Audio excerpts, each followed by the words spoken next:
大家好，欢迎来到大雁 Talk 频道。最近呢，这个中国演员王兴在泰国被绑架的这个事件也是闹得沸沸扬扬。现在，各方呢也都在协调，怎么去处理这件事情。那么我们也经常在网上看到很多关于这件事情的一些评论。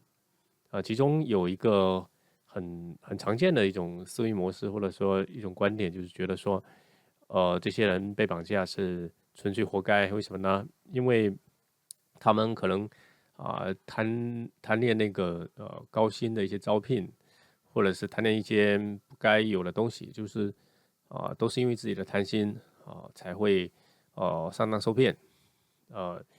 我就觉得这一点，有一些东西可以跟大家分享一下吧。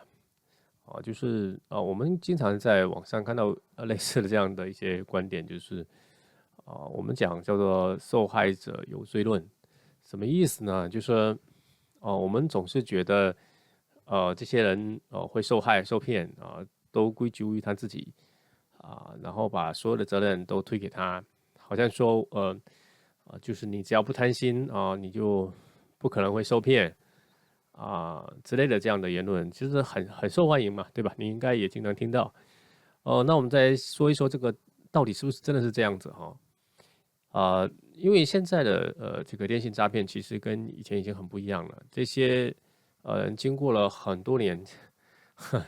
的这个迭代你要知道电信诈骗历史是蛮长的，就不是这一两年的事情了。它原来呃也不是在东南亚，对不对？它是一点一点的这个进化，所以它的一些套路，你要去看它的诈骗的这些套路诈骗的对象也一直在变化。他们用的是一些很针对人的这些叫什么性格上或者人性上的一些弱点，然后来做一些这种套路的设计其实应该来讲就是还蛮专业化的。那么其实对于大部分的人，因为人性的弱点，其实绝大部分人都有，多多少少那么很多我们看似的普通人其实也不见得是完全呃不受这个影响因为有的时候人其实这些心理学家做过一些实验，就是人在一定的范围之内或者氛围之内，其实他的这种被骗的概率就变高了很多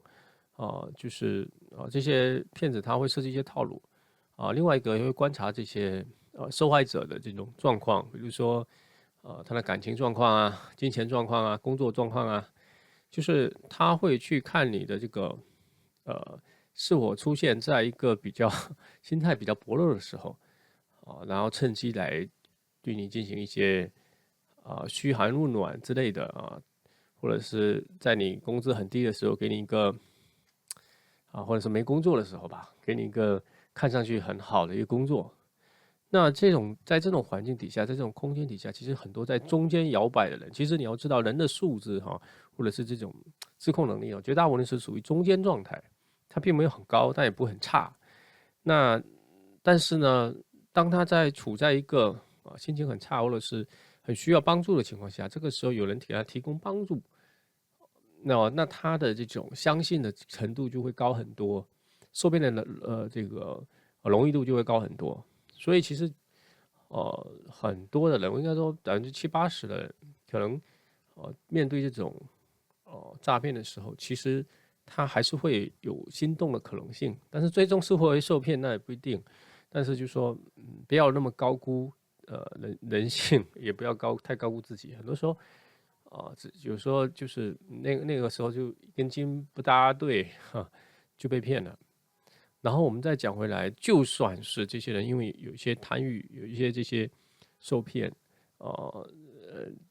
除了一些极度的这种很贪心的、完全搞不清楚的这些人以外，